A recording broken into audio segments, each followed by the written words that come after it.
சீர்காழியில் பருத்திக்கு உரிய விலை கேட்டு விவசாயிகள் சாலை மறியலில் ஈடுபட்டதால் சீர்காழி சிதம்பரம் தேசிய நெடுஞ்சாலையில் போக்குவரத்து பாதிக்கப்பட்டது. இது பற்றிய மேலும் விவரங்களை எமது செய்தியாளர் கோவிந்தராஜ் வழங்கிட கேட்கலாம். வணக்கம் கோவிந்தராஜ், தற்போது அந்த பகுதியில் நிலவக்கூடிய சூழல் என்ன? விவசாயிகள் வைக்கக்கூடிய கோரிக்கை என்னவாக இருக்கிறது? வணக்கம் மேடம். மயிலாடுதுறை மாவட்டம் சீர்காழியில் பார்த்தீங்கன்னா கிட்டத்தட்ட ஒரு 50,000 ஏக்கர் பருத்தி சாகுபடி பண்ணியிருக்காங்க. காலநிலை மாற்றத்தினால் மழை காற்று ஆகிய காரணத்தில் பருத்தி விவசாயம் மிக பாதிப்பு ஏற்பட்டுள்ளது.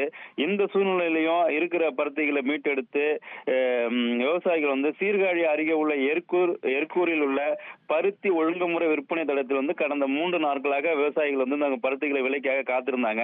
ஆனா அங்க வந்த பெரும் வியாபாரிகள் மற்றும் அதிகாரிகள் பாத்தீங்கன்னா ஒரு கிலோவுக்கு 52 முதல் 65 ரூபாய் வரைக்கும் தான் விலையை நிர்ணயம் பண்ணாங்க. குறிப்பா பாத்தீங்கன்னா ஒரே வயல்ல விளைஞ்ச பருத்தியை 52 ரூபாய் முதல் 65 ரூபாய் வரைக்கும் வேறு வேறு ரேட்ல எடுத்திருக்காங்க.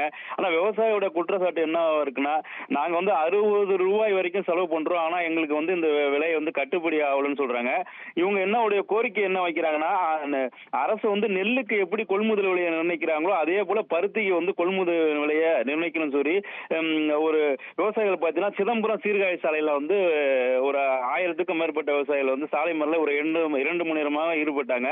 இதுக்கு அடுத்து கொள்ளிடம் போலீசார் அவங்களோட பேச்சுவார்த்தை நடத்தி இப்ப நடந்த ஏலத்தை எல்லாத்தையும் ரத்து செய்து விட்டு புதிய ஏலம் வைக்கிறோம்னு சொல்லிட்டு உறுதிமுறை அளித்த பிறகு விவசாயிகள் கலந்து சென்றனர். மேடம், விவரங்களுக்கு நன்றி கோவிந்தராஜ்.